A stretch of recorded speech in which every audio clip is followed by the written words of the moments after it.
존경하는 국민 여러분, 바쁘신 와중에도 불구하고 자리를 함께해 주신 언론인 여러분, 자유한국당 정책위 부의장 강남을 당협위원장 김성태 의원입니다.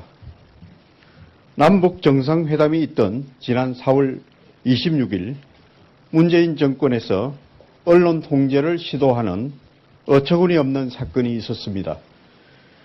방송통신심의위원회가 사후 심의기관이라는 본분을 잊어버린 채 정부에서 원하는 방향대로 기사를 내지 않으면 규제를 하겠다는 식의 기사 가이드라인을 담은 현황 모니터링 보도자료를 배포한 것입니다. 지난해 방송 장악에 이어 조직적으로 댓글을 조작하며 사회적 물의를 일으킨 정부 여당이 이제는 공공연하게 언론을 통제하겠다는 야욕을 드러낸 초유의 사건입니다. 이는 역대 김대중 노무현 정부의 남북 정상회담은 물론 보수 진보 정부의 구분 없이 시행한 미국, 일본, 중국 정상과의 회담에서도 단 한 차례 찾아볼 수 없던 일입니다. 그런데 왜 유독 이번 문재인 정권의 남북 정상회담은 아무런 권한이 없는 사후 심의기관까지 앞장서서 언론의 자유를 짓밟고 정권의 입맛에 맞게 기사를 작성 및 수정하라고 지시한단 말입니까? 그렇다면 자유 대한민국의 언론이 공산국가의 관영 언론과 무엇이 다르다는 것입니까? 문재인 대통령은 대한민국 언론 전체를 북한 노동신문으로 만들고 싶은 것인지 그 저희를 묻지 않을 수 없습니다. 방송통신심의위원회에서 제출받은 자료에 따르면 이번 사건은 홍보실 실무자가 단순히 가이드라인이 필요하다는 생각 아래 작성했다는 어처구니 없고 비상식적인 답변을 받았습니다. 어느 누가 이 엄청난 일이 일개 실무자의 아이디어를 통해 이루어졌다고 믿는다는 말입니까? 공공연하게 언론을 통제 시도하다가 반발을 사니 실무자가 핑계를 대며 이를 무마하려는 전형적인 꼬리 자르기 시도입니다. 그럼에도 불구하고 국민과 언론에 단 한마디의 사과조차 없이 진실을 덮으려고 하고 있습니다.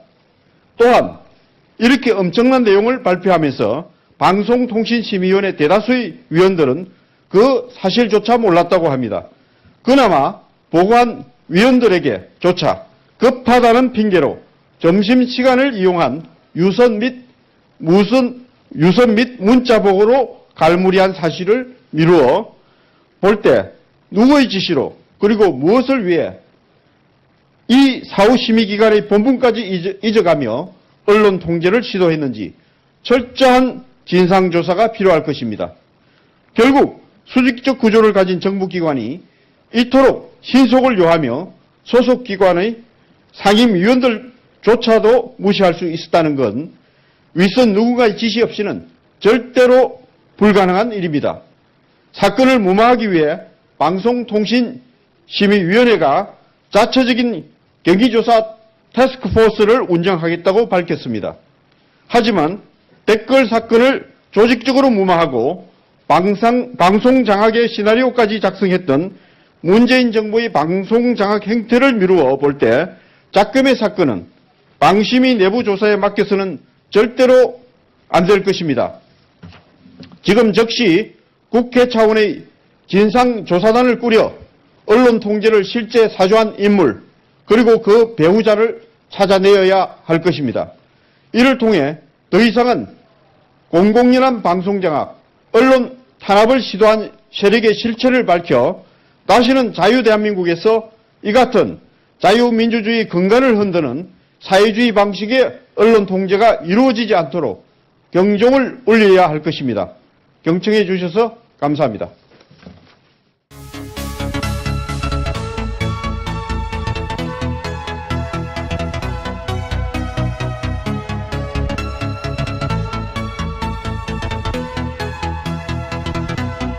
모니터링 보도자료를 배포한 것입니다.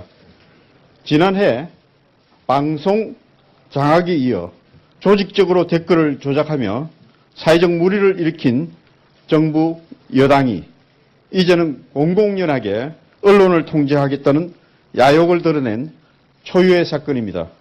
이는 역대 김대중 노무현 정부의 남북 정상회담은 물론 보수 진보 정부의 구분 없이 시행한 미국, 일본, 중국 정상과의 회담에서도 단 한 차례 찾아볼 수 없던 일입니다.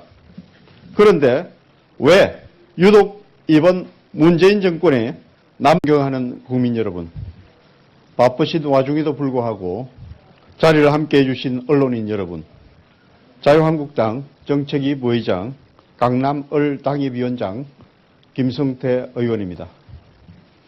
남북 정상회담이 있던 지난 4월 26일 문재인 정권에서 언론 통제를 시도하는 어처구니 없는 사건이 있었습니다. 방송통신심의위원회가 사후 심의기관이라는 본분을 잊어버린 채 정부에서 원하는 방향대로 기사를 내지 않으면 규제를 하겠다는 식의 기사 가이드라인을 담은 현안 사실조차 몰랐다고 합니다. 그나마 보관위원들에게조차 급하다는 핑계로 점심시간을 이용한 유선 및 문자보고로 갈무리한 사실을 미루어 볼 때 누구의 지시로 그리고 무엇을 위해 이 사후 심의기관의 본분까지 잊어가며 언론 통제를 시도했는지 철저한 진상조사가 필요할 것입니다. 결국 수직적 구조를 가진 정부기관이 이토록 신속을 요하며 소속기관의 상임위원들조차도 무시할 수 있었다는 건 윗선 누군가의 지시 없이는 절대로 불가능한 작성했다는 어처구니 없고 비상식적인 답변을 받았습니다. 어느 누가 이 엄청난 일이 일개 실무자의 아이디어를 통해 이루어졌다고 믿는다는 말입니까? 공공연하게 언론을 통제 시도하다가 반발을 사니 실무자가 핑계를 대며 이를 무마하려는 전형적인 꼬리 자르기 시도입니다. 그럼에도 불구하고 국민과 언론에 단 한마디의 사과조차 없이 진실을 덮으려고 하고 있습니다. 또한 이렇게 엄청난 내용을 발표하면서 방송통신심의위원회 대다수의 위원들은 그 남북정상회담은 아무런 권한이 없는 사후 심의기관까지 앞장서서 언론의 자유를 짓밟고 정권의 입맛에 맞게 기사를 작성 및 수정하라고 지시한단 말입니까? 그렇다면 자유 대한민국의 언론이 공산국가의 관영 언론과 무엇이 다르다는 것입니까? 문재인 대통령은 대한민국 언론 전체를 북한 노동신문으로 만들고 싶은 것인지 그 저희를 묻지 않을 수 없습니다. 방송통신심의위원회에서 제출받은 자료에 따르면 이번 사건은 홍보실 실무자가 단순히 가이드라인이 필요하다는 생각 아래